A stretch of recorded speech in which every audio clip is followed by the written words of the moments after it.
tapos yun yung gagamitin nila. So, mahirap talagang mahuli.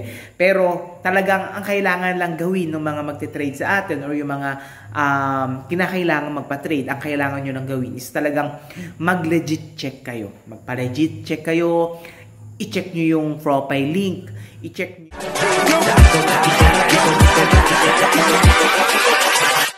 Hold up.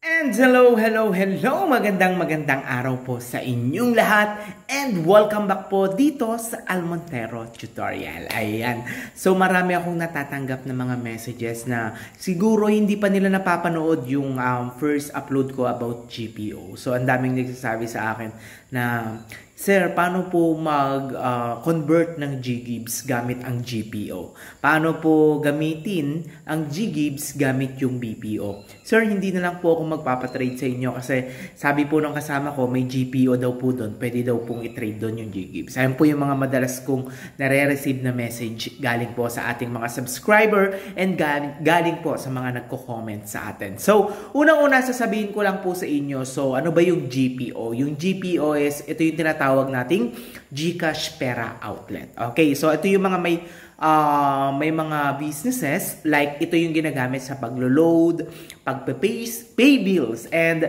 for personal use, ayan, from the word naman na personal use, maaari mong gamitin ang iyong GGibs sa iyong GPO. Pero, hindi pwedeng gamitin. Kunyari ako, hindi ko pwedeng gamitin yung GGibs mo tapos sa GPO ko. Kaya X na agad kapag may nagsabi sa inyo na i-convert yung mga GGibs nyo gamit yung GPO. Hindi po totoo yun.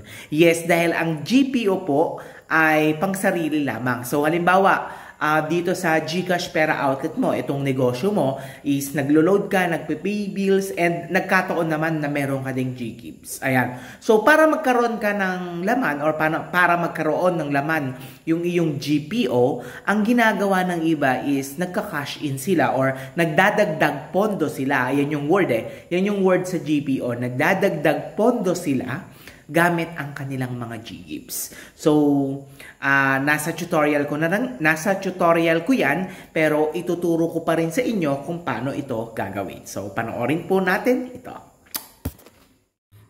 And ayan, so ito po yung sinasabi ko sa inyo kung paano magdagdag pondo. So, ito po ay, so ayan, nakikita nyo naman, activated ang ating GPO. So, ibig sabihin, kasi may nagtatanong, Sir, mag-GPO ka na lang. Yan yung sinasabi. Sir, mag-GPO ka na lang. Mas mabilis pa yung process. Naku, kung alam nyo lang. Ayan. So, punta lang tayo sa ating mga GCash. Then, punta lang tayo dito sa View All. Then, makikita nyo dito yung tinatawag na GPO o Pera Outlet. Ayan po yun. GPO, GCash Pera Outlet. Ayan. So, sa mga merong GPO, pwede nyong i-trade yung mga GGibs nyo. Sariling GGibs nyo lang. Hindi po kayo makakapag-trade ng ibang mga GGibs ng iba. So, sarili lang po. Okay. So, idagdag pondo lang natin. Okay. Dagdag pondo lang yung gagawin natin. So, let's say 20,000. Then, next lang natin. Kunyari, 20,000 yung GGibs nyo or lampas ng 20,000. Kasi, meron siyang P na 100 pesos. Ayan. So, kung mapapansin nyo, may nakalagay diyang GGibs. So, keep using GCash to borrow and pay. Since wala po akong GGibs, ayan. So, pipindutin nyo lang po yan. Then, pag pinay nyo na, papasok na po siya dito sa inyong GPO. Then, from here, dito sa GPO, i-cash in nyo sa GCash number ng kakilala nyo, kaibigan, or kapamilya. Okay? So, ganun lang kabilis pagdating sa GPO cash in ng sarili nyo GGibs. So, ayan, sa tingin nyo, paano ba ma-convert yung GGibs ninyo kung ganyan. So, papakita ko sa inyo dagdag pondo. So, we have no other choice. Tama ba? Kung hindi yung GCash lang natin. Kasi, hindi ka naman magpipill up ng number or ng ibang number GCash mo lang siya diretso. Okay, next. Ayan o. Ayan, so wala siyang other choices kung hindi yung Ggives mo lang. So hindi ka magpipill up ng ibang Gcash number, kaya mag-isip-isip na kayo, ha? Okay, salamat po.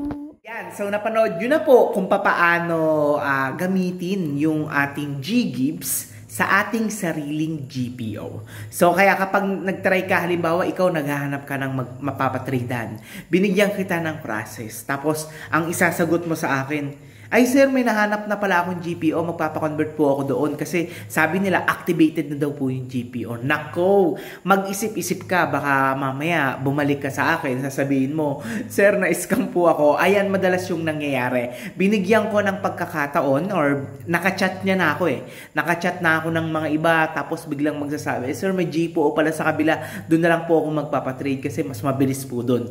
Ganon. So, ang nangyayari is public sa akin, sir, na-scam po ako. Hindi ako masaya dahil na-scam natatawa lang ako in a way na sinabihan ko na kayo about dyan sa mga ganyang pakulo pero hindi pa rin kayo naniniwala. Okay? So kaya ayun, nasa huli talaga ang pagsisisi. Kaya tatandaan lang natin kapag naghahanap ka ng trader tapos sinabi na ite-trade yung Ggives mo gamit ang GPO, mag-isip-isip ka na. Ayan, kasi sa dami ng mga scammer ngayon, even na maraming followers, 10K followers, merong 2.5 yung ginagaya yung Almontero tutorial, merong 5K, merong 3K na followers, marami na pong scammer. Ang ginagawa nila is nanghahack po sila ng account. Tapos, hinahayaan lang nila yung account na yun. Hinahayaan lang nila yung profile name para hindi sila mahalata. And yung ginagawa nila is, yun yung ginagamit nila na pang-hack. Gumagaya sila ng mga account ng mga legit trader. Tapos, yun yung gagamitin nila. So, mahirap talagang mahuli. Pero, talagang ang kailangan lang gawin ng mga magte-trade sa atin or yung mga kinakailangan magpa-trade, ang kailangan nyo lang gawin is talagang mag-legit check kayo. Magpa-legit check kayo. I-check nyo yung profile link, i-check nyo yung magpa-video call kayo, ganun.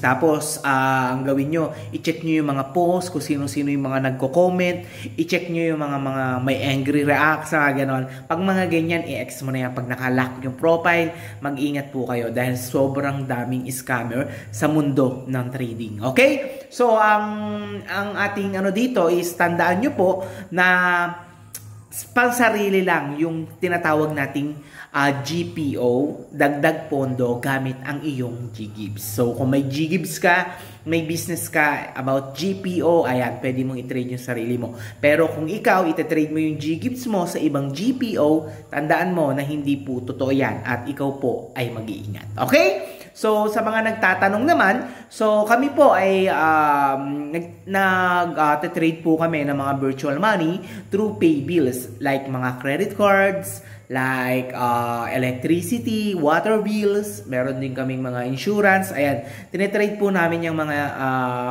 mga virtual money gamit po ang pay bills. And about sa Ggives is hindi po tayo real time and meron po tayong processing fee, hindi po ito libre. Okay? So, andyan lang po yung aking profile link sa baba, sa description, www.facebook.com/almontero11 and sa ating page, www.facebook.com/almontero-tutorial. Okay, so tandaan nyo po na mag-iingat tayong lahat dahil sa dami ng scammer. Huwag po kayong magpadala kung emergency nyo kailangan, tapos naghahanap kayo ng real time na, tapos bibigyan kayo ng real time, tapos 5%, 10%, mag-isip-isip ulit kayo. Okay? So, tandaan nyo po na ang Almontero tutorial ay never pong nagpapa-real time, hindi po rin kami 10%. Tandaan nyo yan, okay? So, hanggang dito na lang po ang video na ito.